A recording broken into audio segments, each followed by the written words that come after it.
প্রণাম, আন্তরিক অভিনন্দন, শুভেচ্ছা জানিয়ে শুরু করছি নাটক রামায়ণ চর্চা।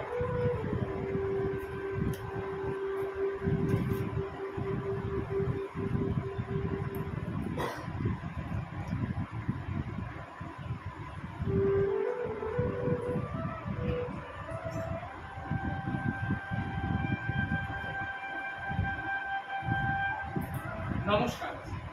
উপস্থিত সকলকে প্রণাম, ভালোবাসা ও আদর। শুরু হচ্ছে আজকে আমাদের নাটক রামায়ণ চর্চা। রচনা সুতপা কর্মকার, সঙ্গীত সম্পাদনা ও নির্দেশনা অজয় দাস, নৃত্য পরিচালনা জয়ন্ত বিশ্বাস, প্রযোজনা গোবরডাঙ্গা চিরন্তন, আলো প্রতাপ সেন, মঞ্চ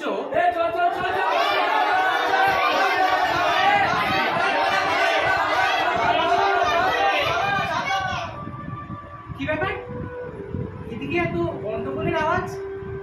দাঁড়া, ওদিকটাকে একটু সামলে নি।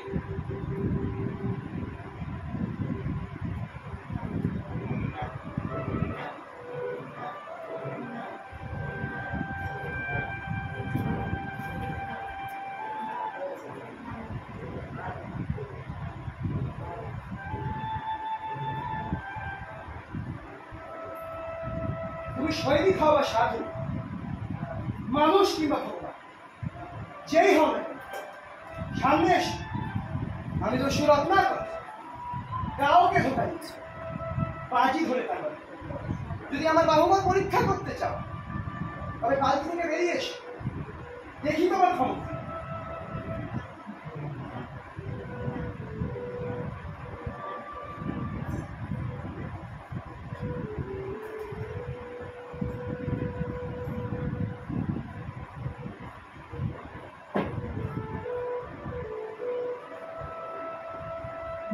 আমি কোনো নারীর উপরে হাত তুলি না, যেই হও না কেন বাড়ি থেকে বেরিয়ে এসো।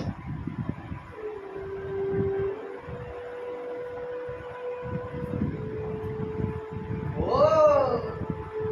সত্য মহাজা, পরিচিত নাম করে বহু গরিব মানুষ সংসার করেছে। এখন সঙ্গে যা আছে সব দিয়ে দাও।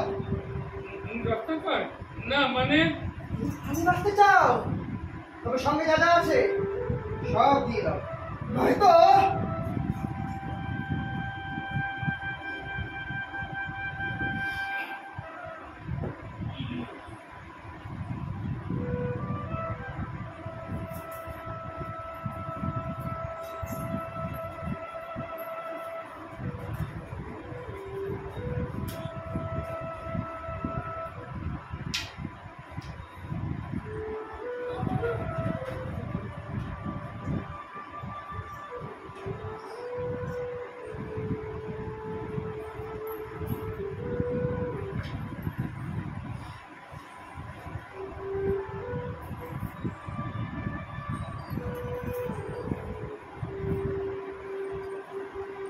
এখানে যার যেটা পছন্দ সকালে সমান ভাগে ভাগ করে দাও।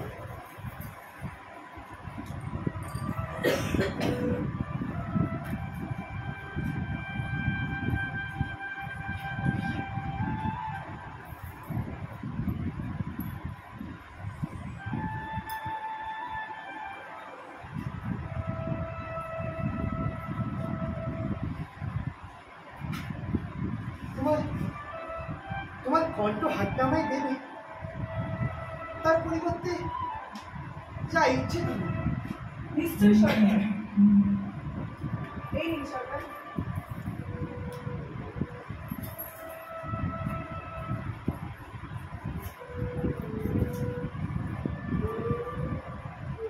ঠিক আছে, এবার তোমার আসতে পারো।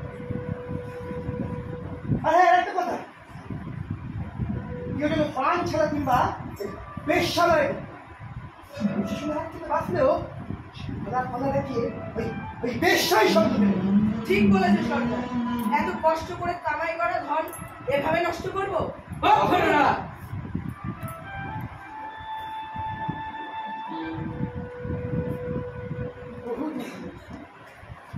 কণ্ঠহার তুমি রত্নাবতী। মেয়েরা তো শাড়ি গয়না এসবে বেশি খুশি। এটা পেয়ে নিশ্চয়ই খুশি। এক্ষুনি যাই।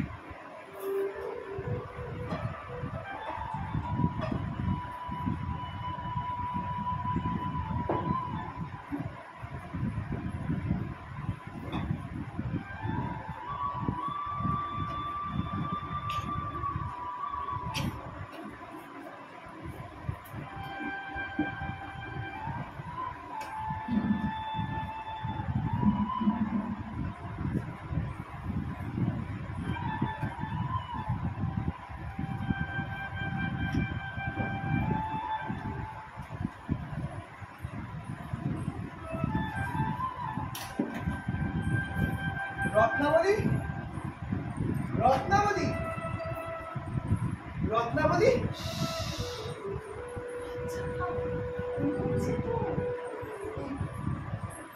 দেখো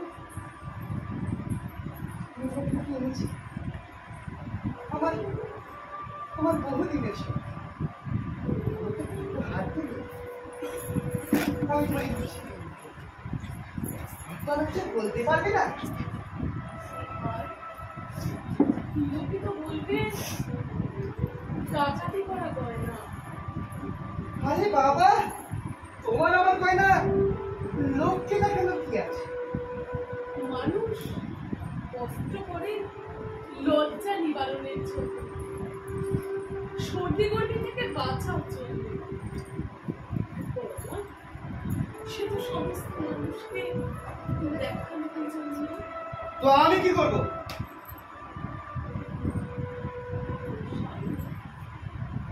আমরা অনেক দূরে কোথাও চলে যেতে পারি না?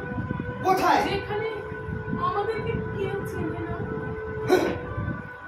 রত্নাবলী, তোমাদের বিদ্রোহ, যে রাজা রাজ্যের সঙ্গে বিদ্রোহ করছে, একটা ডাকাত যার নামে সমস্ত জায়গা থরথর করে কাঁপে। এরকম একটা মানুষের লোকের জায়গা নেই না কোথায়? রত্নাবলী, রত্নাবলী, সমাজ বড় নির্মম। এই সমাজ সমাজ অপরাধীকে মনে রাখে, কিন্তু অপরাধকে বলছে। এই জন্যই তো এই সমাজে অপরাধ কখনো বন্ধ হবে না। রত্নাবলী, রত্নাবলী, আমি সৈনিক ছিলাম, ডাকাত ছিলাম না। কে আমাকে ডাকাত বানালো? না রত্নাবলী, না। এই সমাজের জন্য আমার কোনো দয়া মায় নেই। এই সমাজ কাউকে ক্ষমা করে না। আর তারপরে যদি তোমার গয়না পছন্দ না হয়, তাহলে তাহলে তুমি পুড়িয়ে দাও। আপনার যাত্রা শুভ হোক, স্বামী।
জঙ্গলে ফেলে এসো।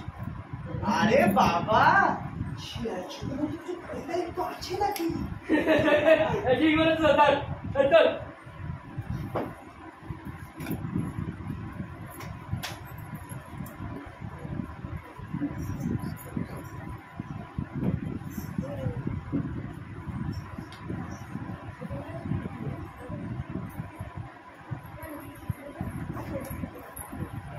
রাজপুত্র আমার কেমন যেন মনে হচ্ছে আচ্ছা একটা অমূল্য ধন পেয়েছে। তাই সর্দার?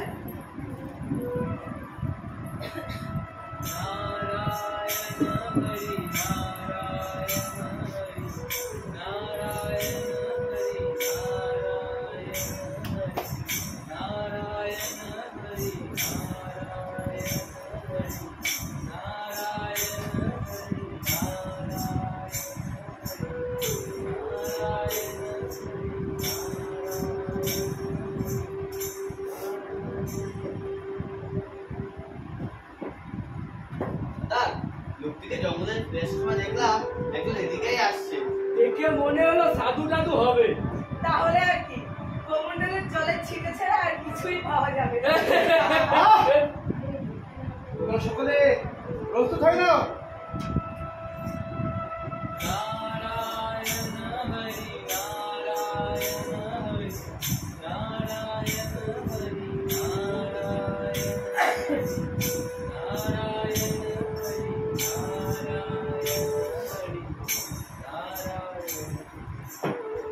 আমাকে দেখে ভয় লাগছিল ব্রাহ্মণ? আমি দস্যু রত্নাকর। আর আমি নারদ রত্নাকর, তোমার অতিথি। আর আমি নির্ভীক, তুমি কি নির্ভীক রত্নাকর? তোমার মতলবটা কি বলো তো? আমার কোনো প্রাণের ভয় নেই, নেই কোনো কলঙ্কের ভয়, নেই সফলতা বা অসফলতা। আর কোনো ভয় তোমার জানা আছে? এবার তুমি বলো, তুমি কি নির্ভীক? হ্যাঁ আমি নির্ভীক। আমার কোনো প্রাণের আছে সফলতা। তাহলে এই জঙ্গলে লুকিয়ে আছো কেন? রাজাকে ভয় পাও? না প্রজাদের ভয় পাও? না পাপকে ভয় পাও?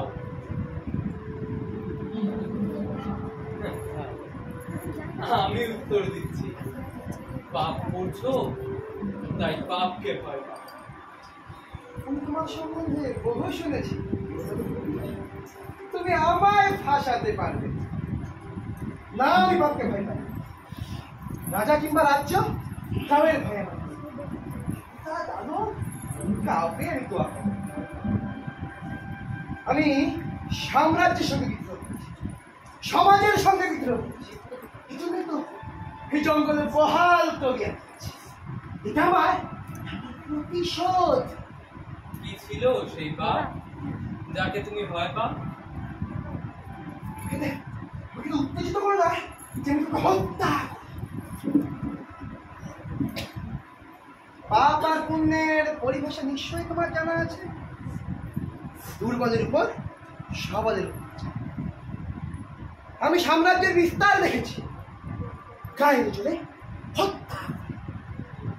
আমি ছল কপটতায় বাণিজ্যের বিস্তার দেখেছি, অনীতি অধর্মের সমাজ। ওগুলো পাপ ছিল না? আমি সৈনিক ছিলাম, দুষ্ট নির্দয় অধার্মিক সৈনিকদের আমি রক্ষা করেছি। ওগুলো পাপ ছিল না? আর আর পরাজিতদের ঘরের নারীদের যে সৈনিকরা তাদের নির্যাতন করতো তাদেরকে নিজের হাতে ওগুলো পাপ হয়ে গেল। রাজা রাজ্য সেনাপতির কাছে আমি অপরাধী হয়ে গেলাম। অন্যেরা পাপ করছে বলে নিজেকেও পাপ করতে হবে, অথবা অন্যের পাপ নিজের ঘাড়ে নিতে হবে? এটা ঠিক নয় রত্নাকর। আমি পাপী নই। কে ঠিক করবে?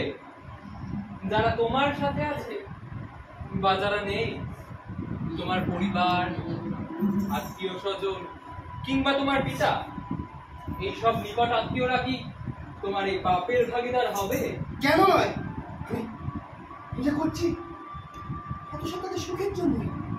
যাও, ওই তাদেরকেই একবার জিজ্ঞাসা করে এসো। সর্দার, এ ব্রাহ্মণ বহুত বলে বেড়াচ্ছে, দেব নাকি খতম করে? না, তো আমি নিজের হাতেই হত্যা করি। তার আগে প্রশ্নের উত্তর তো দিয়ে নি। যতক্ষণ আমি আসছি ততক্ষণ বেঁধে রাখো। আর হ্যাঁ, আর একটা কথা, এর উপরে কড়া নজর রাখবে। সর্দার,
এত তাড়াতাড়ি চলে এলি? আপনাকে চিন্তিত দেখাচ্ছে স্বামী। রক্তবতী আমি ভাগিদার করেছি, আচ্ছা করছি, সবই কি পাপ? তুই কি ধরনের কথা বলছিস রত্নাকর? তুমি তুমি কি পাপে ভাগিদার হবে? স্বামী, আমি আপনার অর্পণ, আমি আপনার সুখ দুঃখ ভালো মন্দের অবস্থা, কিন্তু পাপের ভাগিদার হবার জন্য নয়।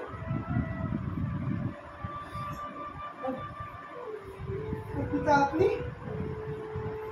আমি বুড়ো হয়েছি, তোমার ছেলেদের মতো বাচ্চা হয়ে গেছে। এখন আমাদের ভরণ পোষণের দায়িত্ব তো তোমার।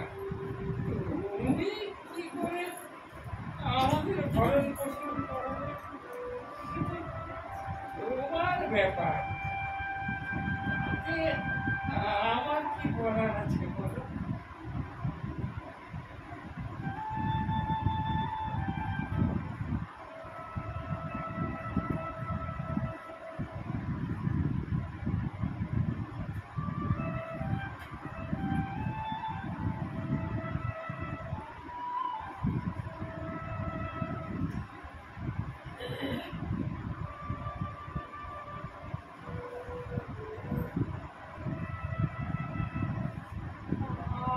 যাত্রা শুভ হোক স্বামী, আপনার যাত্রা শুভ।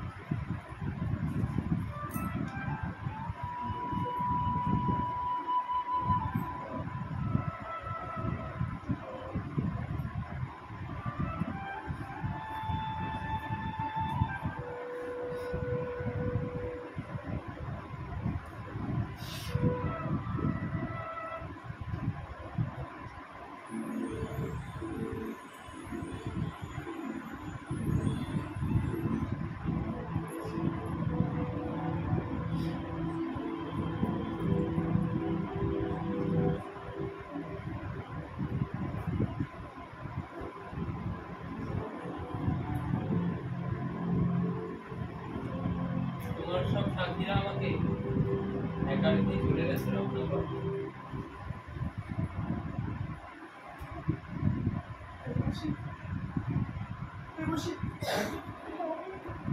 একা হয়ে গেলাম দেবশ্রী। না রত্নাকর, না, তুমি তোমার মিত্র, তুমি তোমার সব। তোমার আগের সংসার যেমন তুমি রচনা করেছিলে, তোমার নতুন সংসারের দিশা তেমন তুমি রচনা। বলো রাম রাম রাম, জপ রাম।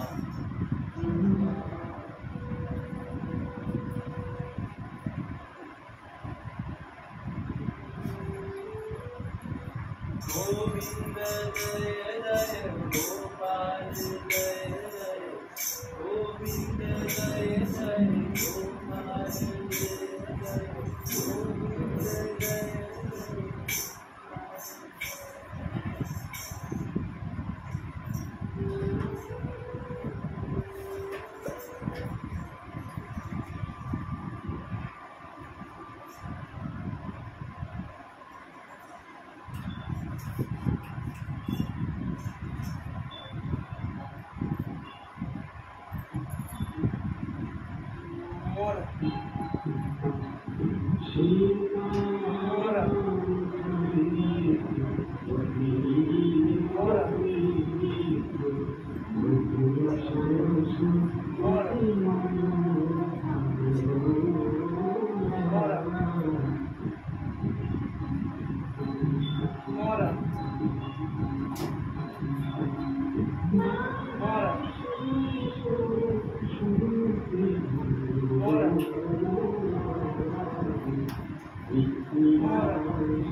আপনারা সকলে আপনাদের সব কাজকর্ম ফেলে এখনই টিভির সামনে এসে বসা শুরু করবেন সর্বজনপ্রিয় রামায়ণ দেখার জন্য। আমরা জানি মহর্ষি বাল্মীকিকে আদি কবি বলা হয়। তাহার রচিত অপূর্ব মহাকাব্যের নাম রামায়ণ।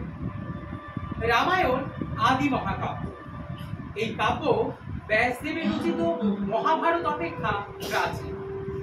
মহাভারতে রামায়ণের বহু ঘটনার উল্লেখ থাকলেও রামায়ণে মহাভারতে কোনো ঘটনার উল্লেখ নেই। মহর্ষি বাল্মীকি প্রথম সংস্কৃত ভাষায় রামায়ণ রচনা করেছিলেন। এরপর পঞ্চদশ শতকে বাঙালি কবি কীর্তিবাস কবি এবং এর অলঙ্কার মাইকেল মধুসূদন দত্তের এই স্মৃতি যথার্থ। তিনি সত্যি সত্যি আমাদের এই বঙ্গের অলঙ্কার। তিনি অনুবাদ সাহিত্যের আদি কবি, সেই জন্য তিনি বাংলা অনুবাদ সাহিত্যের প্রতীক। তার অনুবাদ আমাদের বাংলা জীবনে সদা মনস্পর্শী মর্মান্বিত। তাই তার রচিত শ্রীরাম পাঁচালী আজও আমাদের বাঙালির ঘরে ঘরে সমাধি। কবি নিজের রামায়ণ রচনার কারণ হিসেবে বলেছে, লোক বুঝাইতে কইলা কৃত্তিবাস পণ্ডিত। রাজপণ্ডিত হব বলে আশা করে পঞ্চশ্লোক ভেটিলাম রাজা গৌরেশ্বর। দেবী সরস্বতীর কৃপায় রস সমৃদ্ধ মধুর শ্লোক আবৃত্তি করে কৃত্তিবাস রাজা গৌরেশ্বরকে মুগ্ধ করে। রাজা কবিকে পুষ্পমালায় ভূষিত করে রাজসভায় তাকে কবির আসনে বরণ করে নেন। পরে তিনি এই গৌরেশ্বরের নির্দেশে এই শ্রীরাম পাঁচালী রচনা করেন। আদি, অযোধ্যা, অরণ্য, সুন্দর, কিষ্কিন্ধা, লঙ্কা, উত্তর, এই সাত কাণ্ডে বিভক্ত করে কীর্তিবাস রামায়ণ রচনা করেন। কৃত্তিবাস ওঝা কর্তৃক রচিত রামায়ণ কৃত্তিবাসী রামায়ণ বা শ্রীরাম পাঁচালী নামে খ্যাত। কৃত্তিবাসী রামায়ণের প্রধান বৈশিষ্ট্য এটি পাঁচালীর আকারে কয়ার ছন্দে রচিত এবং মূল সংস্কৃত রামায়ণে আক্ষরিক অনুবাদ নয়। রামায়ণ একটি ধার্মিক গ্রন্থ হওয়ার পাশাপাশি এটি একটি সাংস্কৃতিক অভিধানও বটে। এমন একটা কালচারাল ডকুমেন্ট যার রং, দেশ ও জাতির সীমারেখা অতিক্রম করে সাধারণ মানুষের মধ্যে এমন গভীরভাবে রেখাপাত করেছে। প্রতিটি মানুষ দৈনন্দিন জীবনে তার থেকে শিক্ষা এবং অনুপ্রেরণা পেয়ে থাকে। এই জন্য পৃথিবীতে সমস্ত ভাষাতেই তার অনুবাদ করা হয়েছে। জার্মানি, ফ্রান্স, ইংল্যান্ড, রুশ, চীন, জাপান, থাইল্যান্ড, ইন্দোনেশিয়া প্রভৃতি দেশে রামায়ণকে ততটাই সমাদর করা হয়েছে যতটা ভারতবর্ষে। রাশিয়াতে বিগত কয়েক বছর ধরে রামায়ণকে নাট্যরূপে উপস্থাপিত করা হচ্ছে। ইন্দোনেশিয়াতে রামায়ণ হল একটি লোককথা। ওখানকার ফোক আর্টের একটি ইম্পর্টেন্ট সাবজেক্ট, প্রমুখ বিষয়। তাহলে রামায়ণ থেকে আমরা কি কি শিক্ষা নিতে পারি তারই একটা আলোচনা অর্থাৎ বিশ্লেষণ করার চেষ্টা করি। হ্যাঁ, আমরা কিন্তু গতানুগতিক ধারাবাহিক রামায়ণ দেখাবো না। আমরা দেখাবো রামায়ণের কিছু কিছু ঘটনা যেগুলি প্রত্যেকটি মানুষের জীবনে প্রভাব বিস্তার করতে পারে, যা আমাদের জীবনে পথ চলার সঠিক সন্ধান দেয়। যেমন ধরুন,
কি হে, আমাদের বহুমুখী চর্চা কেন্দ্রে এবারের বিষয় সকলের মনে আছে তো?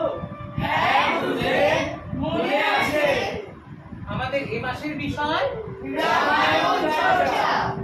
তাহলে শোন, ভগবান রামের সমস্ত মানুষের প্রতি সদয় ও বিনয়ী হওয়ার অন্তর্নিহিত গুণটি আমাদের সকলের মধ্যে থাকা উচিত। যেমন পিতামাতার প্রতি শ্রদ্ধাশীল হওয়া, প্রতিবেশীদের সঙ্গে সুসম্পর্ক বজিয়ে রাখা, নারীদের প্রতি কটূক্তি বা কোনো রকম দুর্ব্যবহার না করা, নারী প্রকৃতিকে সুন্দর ও সুষ্ঠুভাবে বাঁচিয়ে রাখার দায়িত্ব আমাদের সকলের। তবেই সকলের ভালোবাসা এবং শ্রদ্ধা পেতে পারি। কখনোই নেতিবাচক মনোভাব থাকা উচিত নয়। আর সেইটা যদি আমরা না করি তাইলে কি হইব? তাইলে কি হইব? কেন মনে নাই ওই যে বুঝি মন পোড়া?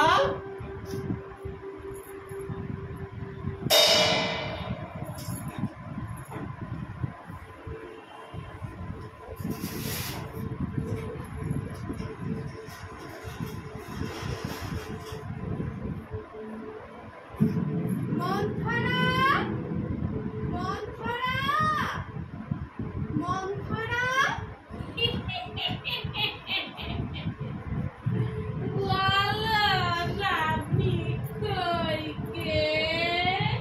জানো, আমাদের জ্যেষ্ঠ পুত্র রামের কাল রাজ্যাভিষেক। আমি খুব খুশি। বলো মন্থরা, বলো তোমার কি চাই? হিরে, মুক্ত নাকি জহরত? রাম, আমাদের রাম রাজা হবে। দেখো রানী কইকেয়ী কত ভালো মানুষই দেখাতে হবে না। নিজের ছেলে ভরতের কথা ভাবো। রাম বড় ধার্মিক, নিষ্ঠাবান। ওর প্রতি আমার অগাধ বিশ্বাস আছে। রাখো তোমার অগাধ বিশ্বাস। তুমি বুঝতে পারছো না, রাম রাজা হলে ভরতের ক্ষতি করতে পারে। আর আজ তো উপযুক্ত সময়, কেননা কালী রামের রাজ্যাভিষেক। সুতরাং এখনই তুমি রাজা দশরথের কাছ থেকে তোমার পাওনা বড় দুটো চাইয়ে নাও। এক, রামের পরিবর্তে ভরতের রাজ্যাভিষেক। আর দুই, রামের 14 বছরের জন্য বনবাস।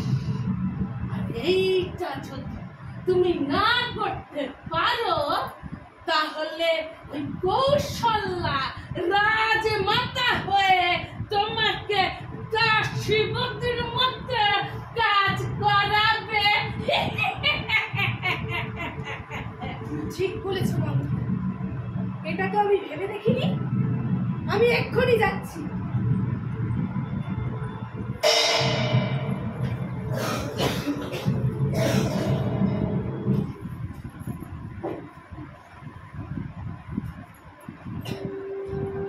দশরথের কাছ থেকে পাওনা বড় দুটি চেয়ে নিয়ে কইকেয়ী তো মহা খুশি।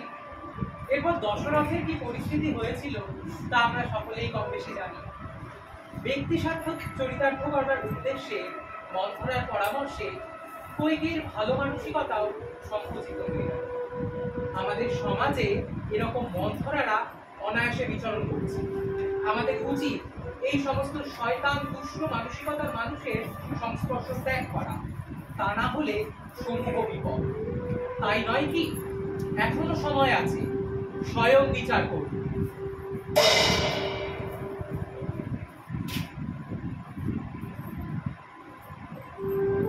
তাহলে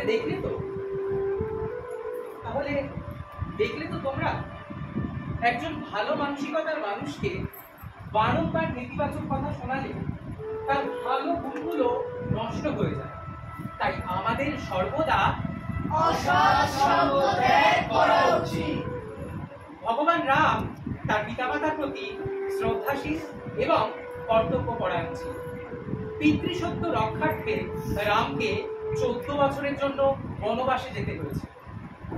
ভগবান রাম এই কথা যখন মাতা সীতাকে জানালেন, তখন কি হলো দেখে নেওয়া যাক।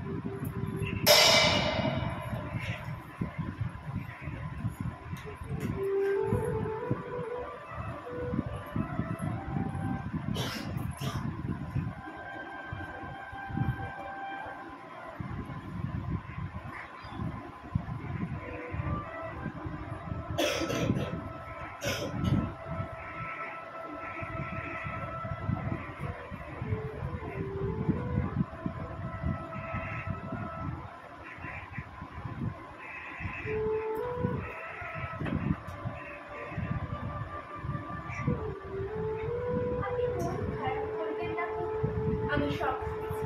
তাছাড়া আমিও তো আপনাদের সঙ্গে বনবাসে যাব, আপনারা চিন্তা করবেন না। চিন্তা করবো না মানে? তোমার কি মাথা খারাপ করে নাকি শীতে? আমাকে আজ একটা লক্ষ্য দিই। বনবাসে সন্ন্যাসীর জিনিস যখন করতে হতে পারে, তুমি নারী সঙ্গে থাকলে অযথা বিপদ হয়। তার চাইতে তুমি বরং অযথাতে এই রাজমহলে চাই না আমার রাজমহল। আমার রাজাই যদি না থাকে, কে হবে রাজমহলে থেকে? চাই না রাজত্ব, চাই না রাজনীতি। আমি শুধু আমার প্রভুর সঙ্গে থাকতে চাই। পাগলামি করি না শীতে, আমার কথাটা একটু শুনো। তুমি নিশ্চয়ই ভুলে যাওনি আমি রাজবাড়ি। আমার যখন 6 বছর বয়স, তখন রাজকে আমার পুষ্টি বিচার করানো হয়েছিল। পর্দার আড়াল থেকে শুনেছিলাম আমার ভাগ্যে অরণ্যবাস লেখা আছে। তারপর থেকে ভ্রমণে অছিলায় বা মাঝে মধ্যে ঋষিমুনিদের আশ্রমে নিয়ে যেতে। সারাদিন আমার সমবয়সীদের নিয়ে অরণ্যে খেলাধুলো করতাম। বলতে পারেন সেই সময় থেকে অরণ্য থাকার জন্য ক্লেশ স্বীকার করার মন তৈরি হয়। সুতরাং সেই কারণে অরণ্যবাসে আমার কোনো কষ্ট হবে না। অগত্যা নারীর সম্মান রক্ষার্থে তোমার প্রস্তাব মেনে নেওয়া আমার কর্তব্য।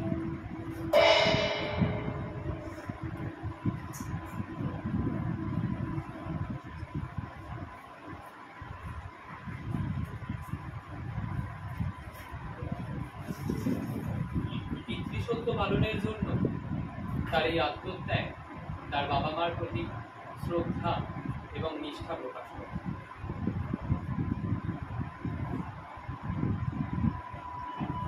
এদিকে ভরত, যাকে রাজ্যভার দেওয়া হয়েছিল, তিনি কখনোই নিজেকে রাজা হিসেবে বিবেচনা করেন। পরিবর্তে রামের পাদুকা যুগল সিংহাসনে রেখে নিজে রামের প্রতিনিধি হিসেবে রাজ্য পরিচালনা করে এসেছে। তাদের একে অপরের প্রতি ভালোবাসা অর্থ ও সম্পত্তির চেয়ে অনেক গুণ বেশি ছিল।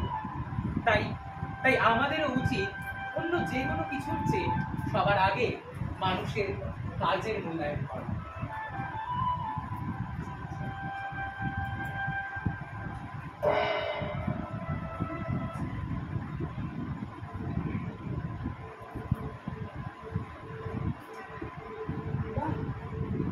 অপূর্ব সুন্দর। এই পুরুষটি কে?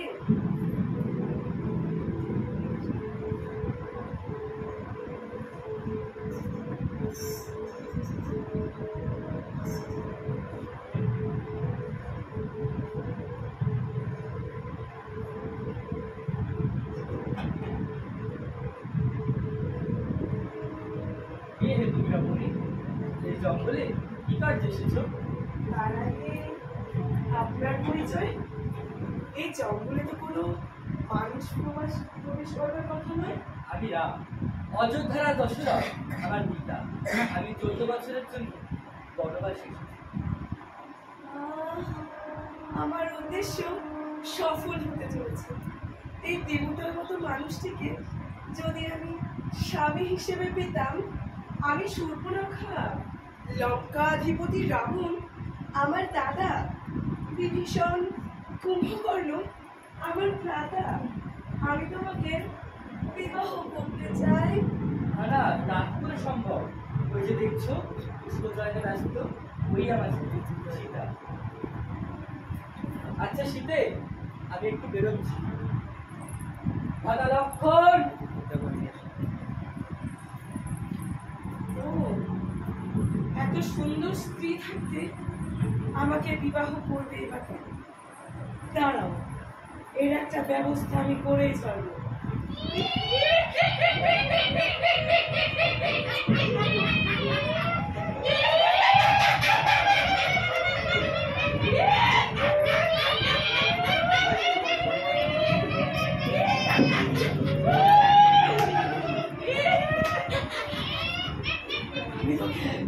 এক্ষুনি ভক্ষণ করিব।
কি সুন্দর একটা বই, তুমি শুনছো?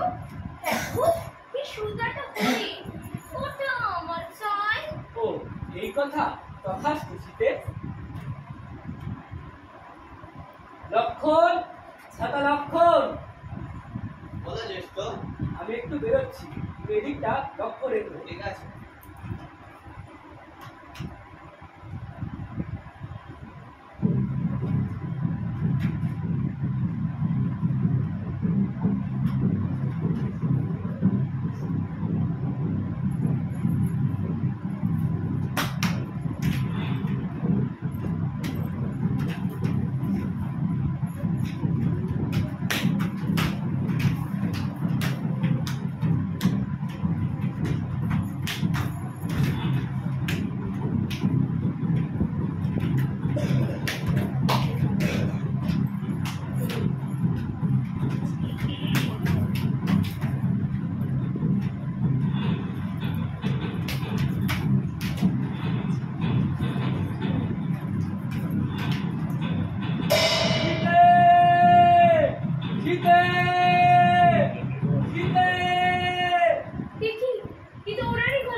তোমার দাদা বিপদে পড়েছে,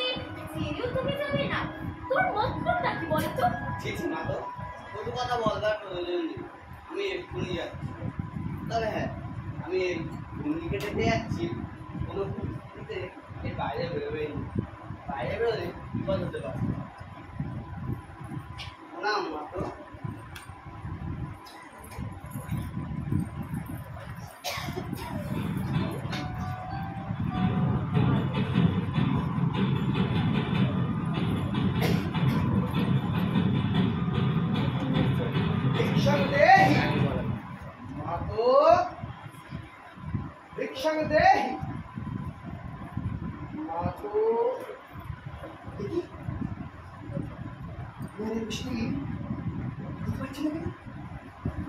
নিশ্চয়ই এই লক্ষণ একটা মতলব করে দিচ্ছে।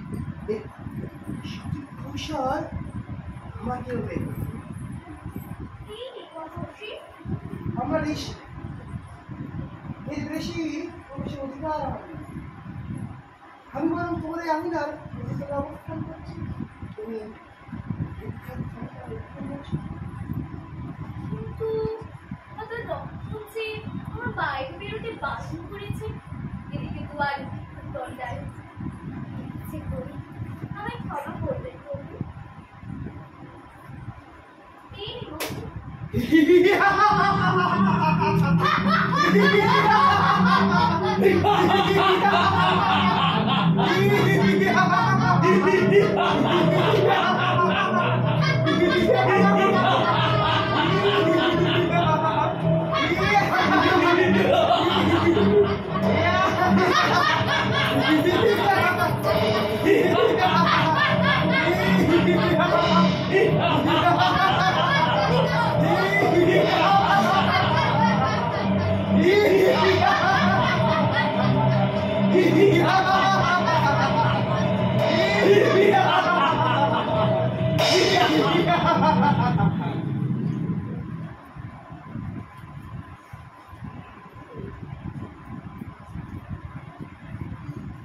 সীতাকে হরণ করার পর কি কি হয়েছিল তা আমরা কম বেশি সকলেই জানি।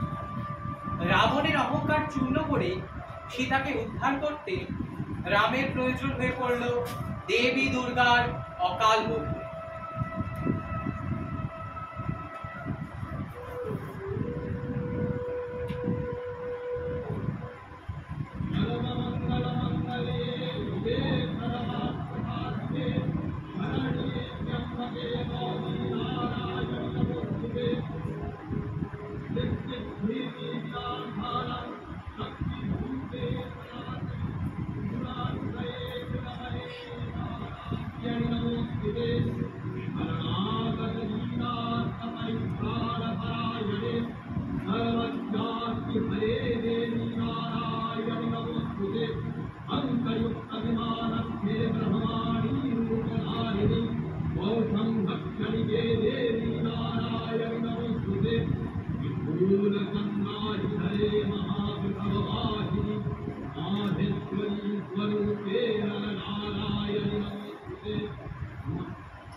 আচ্ছা, আপনারা এমন কোন মানুষ দেখেছেন যার সারা শরীর জুড়ে রাম নাম লেখা? না, কোন একজন নির্দিষ্ট ব্যক্তির শরীরের এমন অবস্থা তা নয়। একটা গোটা সম্প্রদায়ের মানুষের সারা শরীর জুড়ে রাম নামের উল্লেখ। এমনকি মাথা কামিয়েও সেখানে লেখা হয় রামের নাম। এরাই হলে রামনামী সম্প্রদায়। না না, অবাক হওয়ার কিছু নেই। ছত্তিশগড়ের ঝাড়পুরা গ্রামে এই সম্প্রদায়ের বসবাস। সাধারণত ছত্তিশগড়ের বিলাসপুর, জাংজগি, চম্পা প্রভৃতি জেলার মধ্য দিয়ে প্রবাহিত মহানদীর ধারে ধারে রামনামীদের এই গ্রামগুলিকে দেখতে পাওয়া যায়। রামনামীদের পুরো পুরো শরীরটাই রামের মন্দির। রামই তাদের একমাত্র উপাস্য।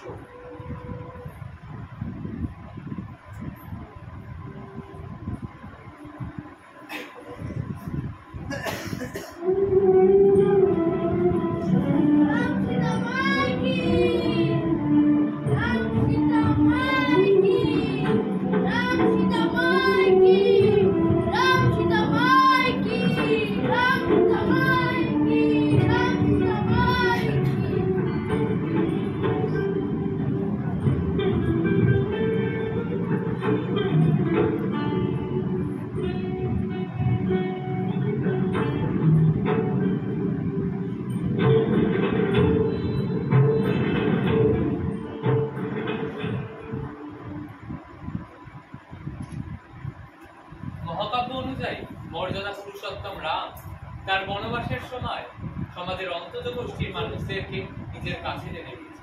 জাতিভেদ প্রথার বিরুদ্ধে গিয়ে মর্যাদা দিয়েছিলেন সমাজে পিছিয়ে পড়া মানুষদের।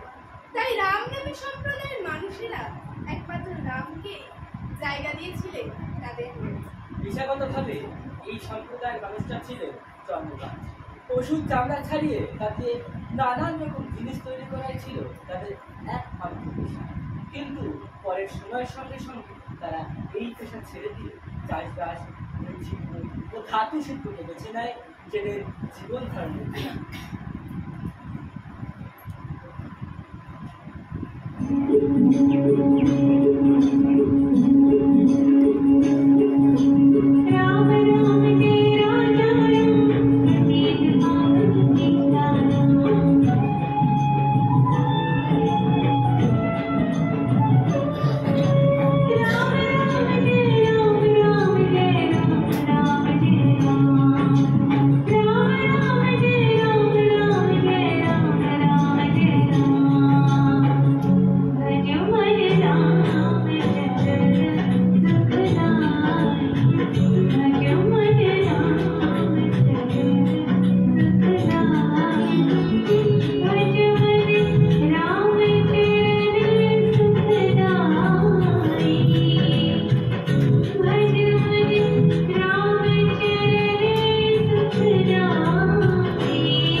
রামনামী সম্প্রদায়ের প্রাণপুরুষ ছিলেন পরশুরাম।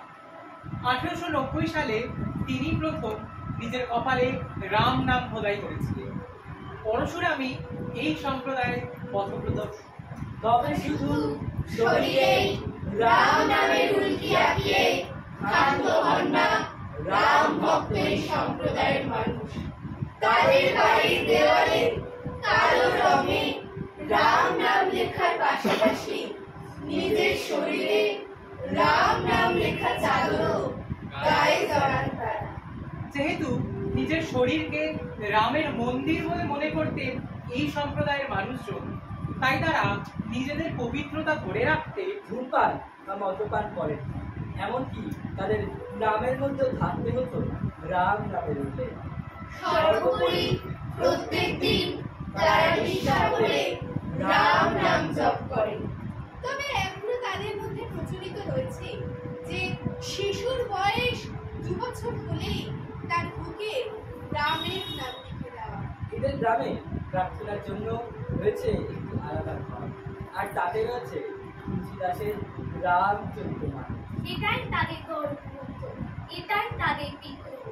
বর্তমানে মহারাষ্ট্র, উড়িষ্যা, ঝাড়খণ্ডের বিভিন্ন গ্রামেও এই রাম নামী সম্প্রদায় নিয়ে বসবাস করতে দেখা যায়। যার জীবনের অনুভূতির প্রতি তৃষ্ণা রয়েছে, সেই মহাকাব্যরূপী নদীর জলে নিজের পিপাসা নিবারণ করুন। যা সমুদ্রের চেয়েও বিশাল, যাতে সূর্যের আলো বিদ্যমান। এতে আছে অপার শান্তি, আছে অনন্ত মিষ্টতা।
রাজমন্ডল, শোভন মন্ডল, দেবাঙ্গপাল, অদ্রিজ দাস, কৌস্তভী চক্রবর্তী, লক্ষণ বিশ্বাস, প্রলয় সরকার, রোহান ভক্ত, গর্বিতা দাস, সায়ন দাস।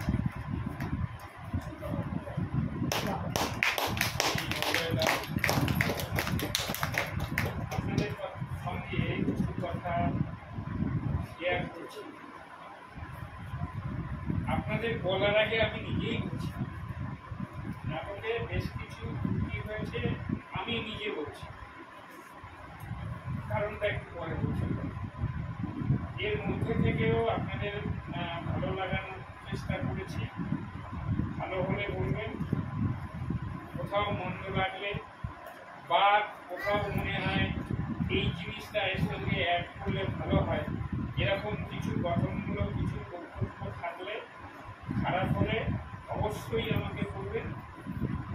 আর যেটা প্রসঙ্গত মানে খুবই জরুরি একটা বিষয়, আমি ভোটারটাকে একটু দেখে নেবো মঞ্চে। ভোটারটা আমাদের আলো করেছে, নাটকটি রচনা করেছে মূলত সুখকর কর্ম।